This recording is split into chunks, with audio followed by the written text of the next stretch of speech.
Shalom! Isang mapagpalang umaga at isang mapagpalang araw ang aking pagbati sa lahat ng ating mga giliw na tumatangkilik po sa ating daily devotionals. At ngayon po ay araw ng Huwebes, 26th of November 2020. At isa na naman pong araw ng pagpapala para sa ating lahat. Alam ko po na kayo po ay pinagpapala ng ating pang-araw-araw na tinatanggap na salita ng Diyos. Pang-araw-araw dahil kahit na po ang ating devotional ay Mondays to Saturdays, araw-araw pa din sapagkat meron tayong online Sunday service naman ng Sunday, 9 a.m. Kaya kayo pong lahat ay pinagpapala ng salita ng Diyos at marami po akong mga natatanggap na mga testimonies patungkol sa kanilang tinatanggap na biyaya ng salita ng Diyos. At kung ibabahagi lamang po natin, ang lahat ng ito ay pwede ring magsilbing pagpapala sa inyong mga kaibigan, kakilala, sa inyong mga kaklase, katrabaho, kaopisina, at maging sa inyong mga kamag-anak. Kaya ipinamamanhik ko po na sa lahat ng online activities na aking pong ginagawa ay lagi pong pindutin ang share button sa inyo pong Facebook upang sa gayon ang parehong pagpapalang tinatanggap po ninyo ay matanggap din po nila. At lahat siyempre ng ating mga online activities ay nasa ating YouTube channel, JLG Space TV. At lahat po ng maaring nakaligtaan ninyong panoorin ay makikita nyo po doon. Huwag kalilimutan, pindutin na rin yung subscribe at yung notification bell upang yung mga future uploads natin ay ma-notify po kayo. Purihin ang Panginoon. So, bago ko po i-share ang salita ng Diyos ngayong umaga, ating pagbabahaginan, inaanyayahan ko po ang bawat sa inyo na samahan ako sa pananalangin. Let us pray. O our God in heaven, salamat muli, aming Ama. Sa isang dakilang araw na ito, isang mapagpalang araw, isang araw na punong-puno ng pagtatagumpay, isa na namang araw na punong-puno ng biyaya at pagpapala sa bawat isa, maging ang mga pamilyang nire-represent namin sa tagpong ito. Dalangin po namin ang bukas na kalangitan, ang pagbuhos ng masaganang biyaya para sa bawat sa amin. Maranasan namin ang biyaya ng espiritual, pinansyal, emosyonal, lahat ng uri ng biyayang kinakailangan namin. Kagalingan sa may mga sakit, ngayon pa lamang, ipinapanalangin ko na ang may mga sakit, karamdaman, ay makaranas sila ng kagalingan ngayon sa pangalan mo, Jesus. Pinapanalangin ko din ang may mga pangangailangan na sa oras na ito ay katagpuin mo din. Katulad ng pangako mo na kayo ang provider, ang Jehovah Jireh sa lahat ng aming pangangailangan. Pagpalain niyo po ang aming pagtanggap ng inyong salita ngayon na magsisilbing kalakasan namin sa patuloy na pakikibaka sa mga hamon ng buhay ngayon. Pagpalain niyo po ang inyong lingkod, ang bawat isa, kasihan mo kami ng banal na Espiritu, ng unawa sa lahat ng aming pag-uusapan ngayon. Salamat po, pinupuri ka namin, dinadakila ka namin, sa tanging pangalan ni Jesus na iyong anak. Amen and Amen. Ngayon po ang ating topic ay coming to the end of yourself. Coming to the end of yourself. At base po sa ating title na yan, ay babasahin natin. Kung maalala ho ninyo kahapon, sinabi ko na merong 3 yugto itong nagsimula kahapon, ngayon at bukas. I-relate natin ang mga topics na ating pag-uusapan. At yung nga, itong pangalawa ay coming to the end of yourself. At babasahin natin karugtong din ng Mark chapter 5 kahapon, beginning verse 30 in the New International Version Bible. Ang sabi po sa verse 30, at once, Jesus realized that power had gone out from him. He turned around in the crowd and asked, "Who touched my clothes?" "You see the people crowding against you," his disciples answered, "and yet you can ask, 'Who touched me?'" But Jesus kept looking around to see who had done it. 33. Then the woman, knowing what had happened to her, came and fell at his feet and, trembling with fear, told him the whole truth. He said to her, "Daughter, your faith has healed you. Go in peace and be freed from your sufferings." End of reading. So, diyan po natin iuugnay ang ating pag-uusapan.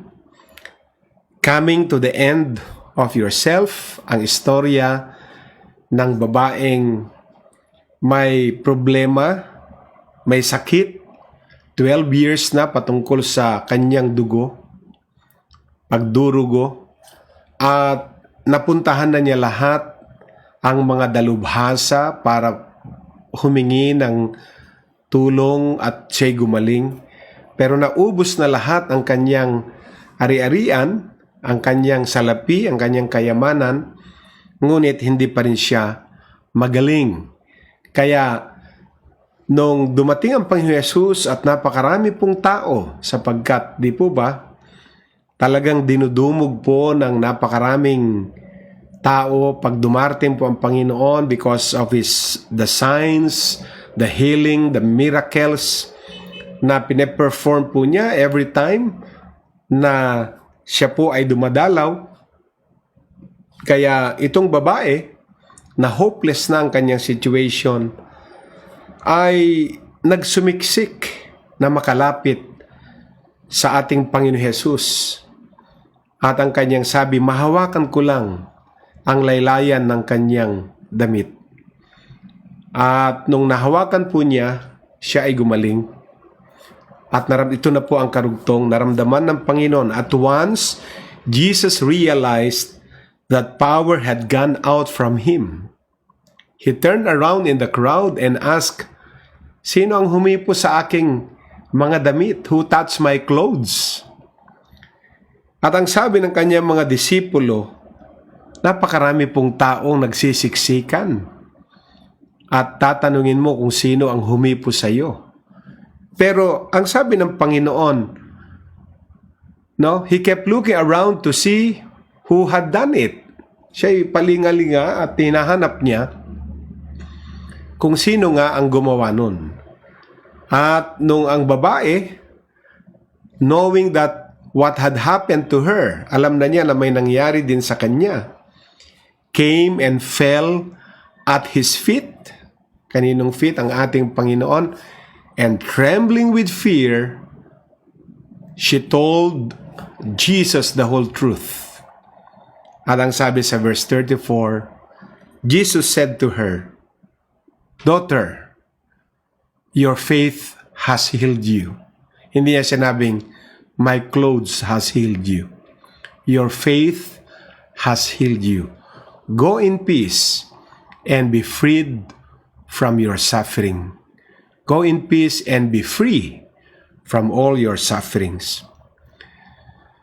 So, it is difficult for man to receive from the hand of an omnipotent God until he has come to the end of self. Ibig sabihin, mahirap sa isang tao na makatanggap ng milagro sa kamay ng isang all-powerful God.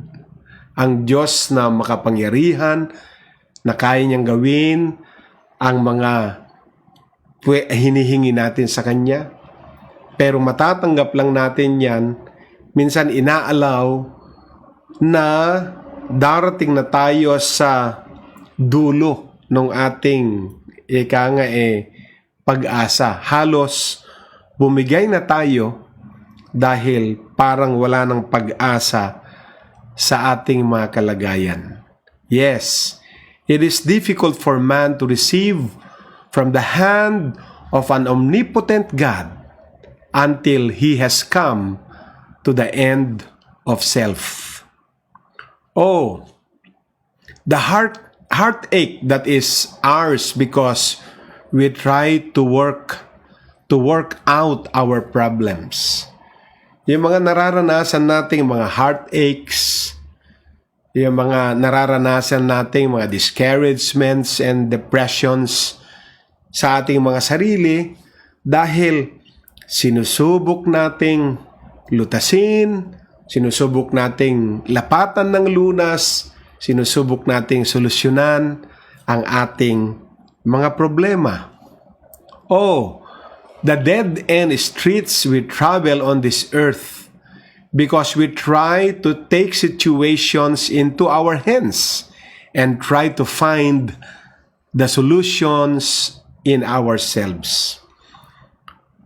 Kaya tayo nakakarating sa ating mga tinatawag na mga dead-end situations, dead-end streets that we travel on this earth because we try to take situations into our own hands. Yung tayo ang nagsusubok na lutasin ang mga problema sa pamagitan ng ating mga sariling kaparaanan, to find the solutions in ourselves. Pero tandaan natin, kulang lagi. Hindi ho sasapat ang kung anumang kakayanan meron tayo, anumang karanasan meron tayo upang lapatan ng solusyon ang ating mga problema. You have never seen a more lonely person than the self-centered individual. Ang ibig sabihin ng aking statement na yan, ang isang taong napaka-self-centered, yung meron na siyang problema, sarili pa rin niya ang kanyang, kung sarili pa rin niya siya nakadepende, o sa kanyang sariling lakas pa rin nakadepende, o sa kanyang mga sariling karanasan pa din nakadepende. You have never seen a more lonely person than the self-centered individual. Pag meron po tayong mga problema, hindi sapat ang lakas ng ating mga kamay, ang lakas ng ating mga bisig upang lapatan natin ng solusyon kahit ng napakarami pa nating mga karanasan na. Minsan yung ating mga karanasan ay hindi pa rin sumasapat para lapatan natin ng solusyon ang ating mga problema. You have never seen a person more in despair. No person possesses more grief than the individuals who lets I rule and reign in his life. Amen. Makikita mo na kapag sarili natin ang ating inasahan to solve our own problems, tayo ay babagsak lamang sa pagiging desperate. Magkakaroon tayo ng desperation sa buhay natin. At we possess more grief. Lalo lang tayong nalulungkot, lalo lang tayong na de-depressed sa ating buhay.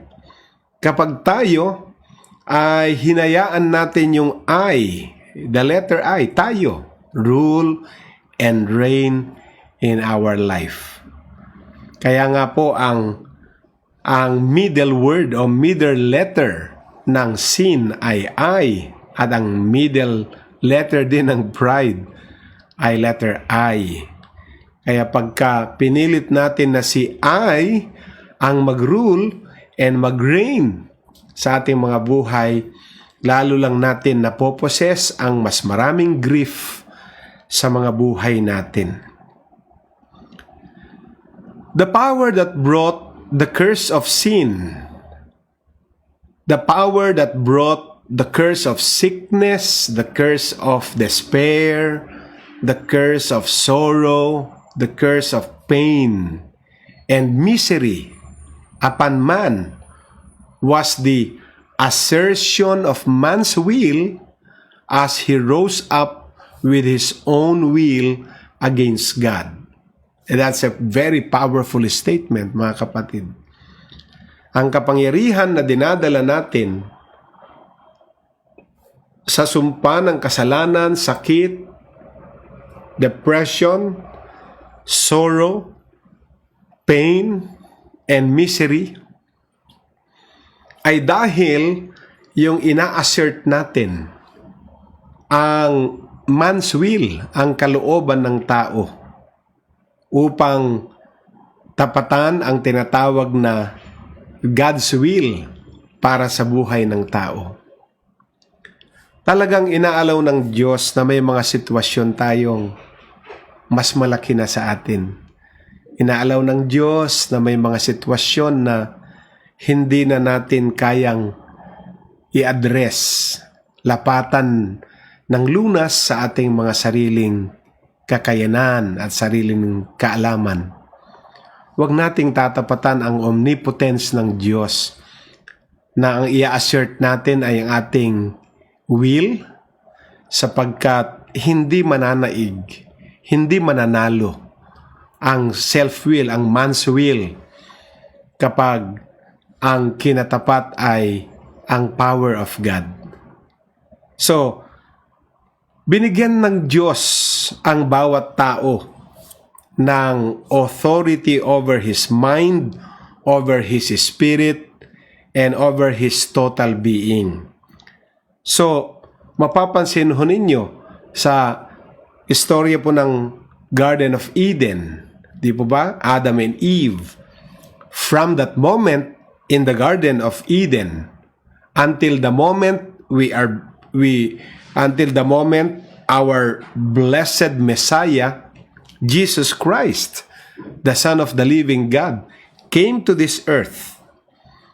From that moment of the first Adam to the moment of the second Adam, Jesus Christ, there was one primary purpose of God, and that was to get man off the throne of his heart and return him to his rightful relationship with God. Ito po ang naging problema, no? Mula po sa panahon sa Garden of Eden hanggang sa panahon na ibinigay na sa atin ang blessed Messiah, ang ating Panginoon Jesus, ang Son of the living God na dumating sa lupa. Mula sa oras na yan, ang first Adam, hanggang sa oras na dumating ang second and last Adam, there was one primary purpose of God. Ano po yung one primary purpose of God? That was to get man off the throne of his heart and return him to his rightful relationship with God. Na matutunan ng tao na ang tao ay bumaba na sa trono ng kanyang puso at ibalik sa rightful relationship, sa rightful owner ng trono na yan. At yan ang ating Diyos. Panahon na, mga kaibigan, mga minamahal, na ang trono sa mga puso natin na dating tayo ang nakaupo. Yan po ang iniwan sa ating kasalanan, nature of sin. Tayo ang nanamahala sa mga buhay natin. And we end up what? Hopeless, desperate. We end up defeated. Pero dumating ang Blessed Messiah, Jesus Christ, the Son of the Living God, na ngayon magdi-decide tayo na bumaba na sa trono sa mga puso natin at babalik tayo, ibabalik natin sa tunay na nagmamay-ari sa trono na yan at paupuin natin uli ang Diyos sa trono na yan at hayaan natin siya ang mag-rule, mamahala sa mga buhay natin. And there was only one way that could happen. Ano po ang gagawin?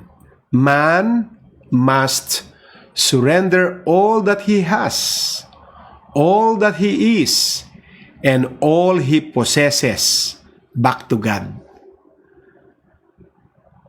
Para tayo po ay muling makaranas ng siya ang naghahari sa buhay natin. Kasi pinaka-safe po yun, mga kaibigan at mga minamahal na sumusubaybay. Pinakamainam na kalagayan ang siya ang magpatakbo sa buhay natin. Pinakamainam na siya ang humarap sa mga challenges ng buhay natin. Pero may gagawin po tayo. Ano po ang una nating gagawin? The only one way that could happen, mga kaibigan, ay isuko natin to surrender all that we have. Amen? Man must surrender all that he has, must surrender all that he is, and surrender all he possesses. Kanino? Back to God. Because he is the rightful owner. There would be no more I, me, mine, myself. Dapat tapusin na natin.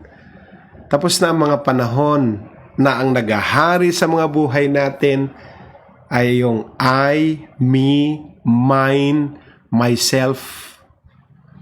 But it would be the life which I now live in the flesh. I live by faith of the Son of God who loved me and gave Himself for me. Nais ko pong basahin ang Galatians 2:20 at ito po ang sinasabi. The life which I now live in the flesh, I live by the faith of the Son of God who loved me and gave Himself up for me. Hallelujah. Galatians 2:20. So it is only as we come to the end of self that we position ourselves spiritually to receive from the Lord.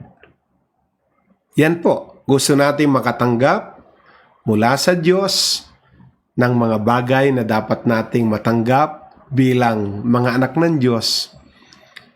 Ang isang position lang na matanggap natin ang lahat ng spiritual blessings na inihanda ng Diyos para sa atin ay ma-realize natin na dapat i-turn over na sa Kanya ang dating position na tayo ang namamahala sa buhay natin at sabihin nating mula ngayon, siya na.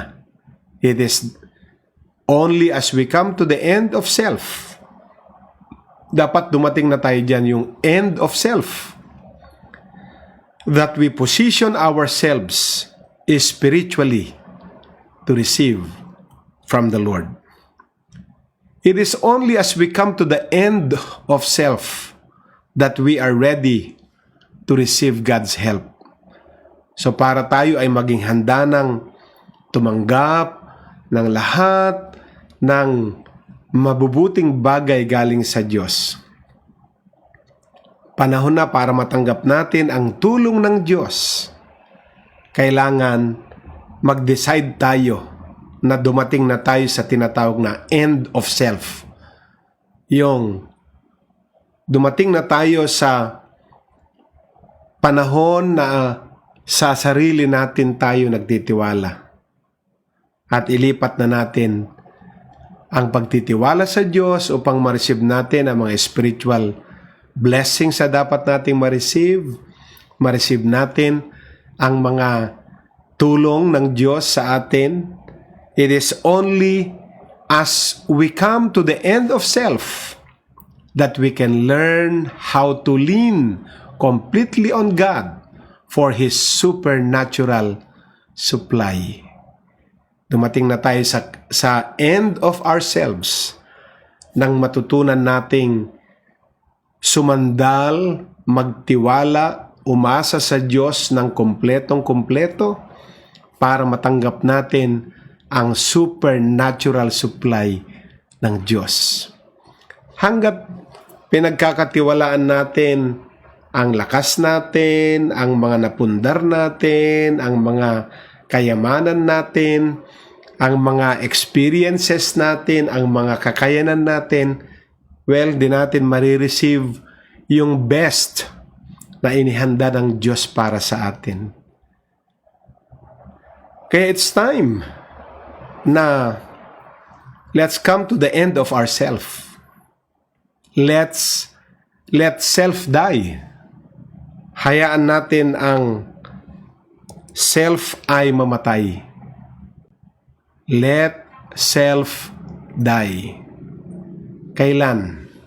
Ngayon po. Ibig sabihin, magdi-decide tayo na dumating na ang panahon na bibitaw na tayo sa pag-asa, tiwala sa lahat ng kakayanan, karanasan, yaman, karunungan, katalinuhan na meron tayo, nang sa gayon maranasan natin ang dakilang biyaya ng Diyos. Ito po ang pangalawang principle sa inaral natin kahapon sa istorya ng babaeng 12 years na may issue of blood. Naubos na niya ang kanyang kayamanan, napuntahan na niya lahat ang mga taong pwedeng tumulong sa kanya, pero at the end of the day, negative, wala siyang napala. Pero nung inalis na niya ang tiwala sa kanyang kakayanan at nilipat na niya, nung sabihin na niya, nilipat na niya sa Panginoon Yesus, mahawakan ko lang ang laylayan ng kanyang damit, gagaling na ako. Amen? Let self die. Kailan? Didesisyonan natin ngayon yan. Amen. Ito po ang ating daily declaration. Sabihin po natin, I have come to the end of myself.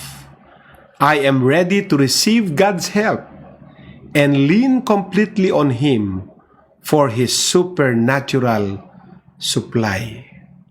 One more time. I have come to the end of myself. I am ready to receive God's help and lean completely on Him for His supernatural supply. Amen and amen. Pagpalain ng Diyos ang ating declaration, mga kaibigan. Amen. Handa na tayong tumanggap ng tulong sa Diyos. At tayo ay sasandal na sa Kanya, kompletong-kompleto. At tayo ay makakaasa ng Kanyang supernatural supply. Let us pray. God in heaven, maraming salamat muli sa ipinaunawa mo sa amin na dapat ang aming pagtitiwala ay sa iyo, kompletong-kompleto, 100%. Kami ay mananangan, sasandal, aasa sa iyo sa kaya mong gawin. I-bless mo po ang lahat ng pinag-usapan namin ngayon Sa pangalan mo, Jesus. Amen and amen. Araw po ng Huwebes ngayon, busy day ang Thursday natin. Nagsimula tayo sa daily devotional. Mamayang alauna po, magandang topic sa ating Hope Hour. At mamayang gabi, ang midweek service, 7 p.m. At ang aking Bible study ng 9:30 p.m. sa lahat ng Jesus the Living Gospel members, Hong Kong members. Ang aking topic, Overcoming Loneliness. Papaalam na po pansamantala ang inyo pong lingkod, Pastor Rene Alog. I hope na naging pagpapala po ang mensahe ngayon. Kita-kita po tayo mamaya. Ang pagpapala ng Diyos ay sumainyong lahat. Shalom!